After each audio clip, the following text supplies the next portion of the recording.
خب توی قسمت قبلی ما به این رسیدیم که آقا ما یه سری کامنت نوشتیم، اول که باتمون رو آنلاین کردیم یه سری کامنت نوشتیم که حالا جواب میداد. یاد گرفتیم که چجوری اول تگ کنه بعد بیاد که حالا جواب بده و یه سری حالا کامنت درست کردیم که حالا اگه ندیدید قسمت قبلی حتما برید نگاه کنید. و خب بریم سراغ ادامه. این قسمت به نظرت خیلی کوتاهه به خاطر اینکه خب مبحثی که میخوایم توضیح بدیم زیاد نیست، خیلی کوتاه و مختصره و البته مفیده. میخوایم چیکار کنیم؟ میخوایم بیایم برای باتمون اکتیویتی ست کنیم. مثلا من میگم که دونت کلیه مثلا سلام، این پایین من اسم من نیست سلام، یا مثلا ما که داریم استریم میکنیم، حالا من الان ندارم کسی مثلا نشونتون بدم، ولی مثلا موقعی که استریم میکنیم اینجا بنفش میشه و مینویسه که حالا فلانی با عنوان فلان تو تویچ لایو، پایینش هم دکمنت که حالا میتونید به لایوشو ببینید یا حالا غیره. بهتون میذاره دید تو بات این چیزا رو. یا مثلا من میام وضعیت مثلا میگم که نمیخوام نوتیفیکیشن رو برام بیاد، حالا اینجا این علامت استاتوس هم قرمز میشه. حالا ما میخوایم این کارا رو برای باتمون بکنیم. اول کار که میخوایم بکنیم مثلا bot.user.set. خب اینجا ما چند تا پارامتر داریم، حالا من سه تا نوشتم. اگه ایمیل تو باز نشده سه تا که نوشید دکمه کنترل و اسپیستون رو بزنید تا این منو براتون باز شه. خب داخل این منو ما چند تا چیز داریم. ما الان امروز بدون ست اکتیویتی کار داریم و ست استاتوس. خب من با ست اکتیویتی شروع میکنم. ست اکتیویتی که نوشیم پرانتز باز میکنیم و دوتا گیمه. خب من یه مشکلی که بود اینو من بگم اینجا، خیلی ها اومده بودن تو دیسکورد من پیام داده بودن که آقا مثلا کار نمیکنه، پیام رو نمیفرسته، نمیتونه تشخیص بده، ارور میده.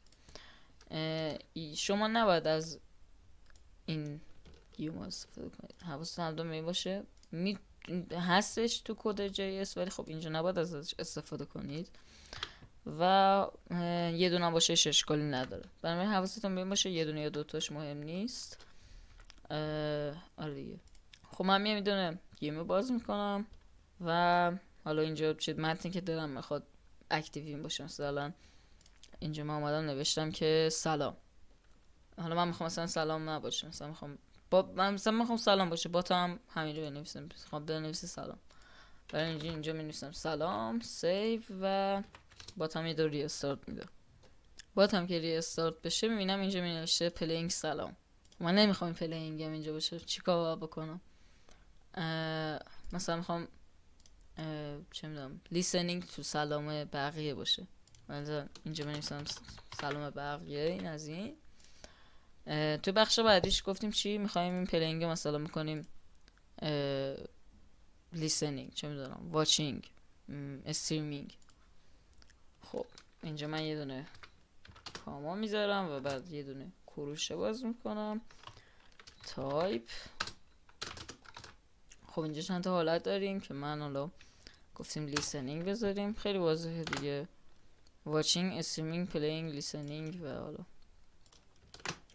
من لیسنینگ رو میذارم سیو و باتم رو آن میکنم.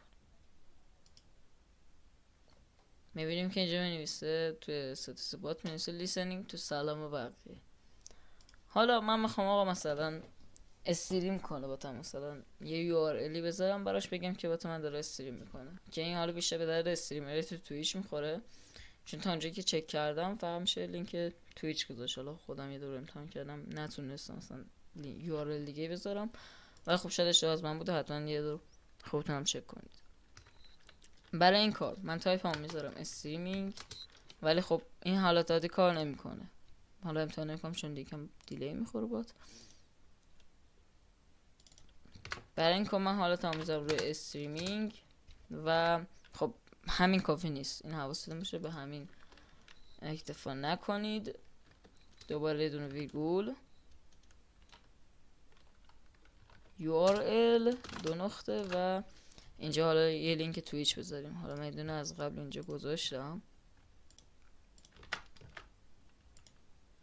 من سیو میکنم و یه دوباره ریستارتش. موقعی که بیارم بالا میبینم بات من داره استریم میکنه یه دکمه واچه میرسه. خب واچه که بزنم وارد اون URLی میشه که ما وارد کردیم که حالا من یه استریمی تو تویچ انتخاب کردم. حالا من میخوام که بات من حالا بذارید از حالت استریم درش بیارم.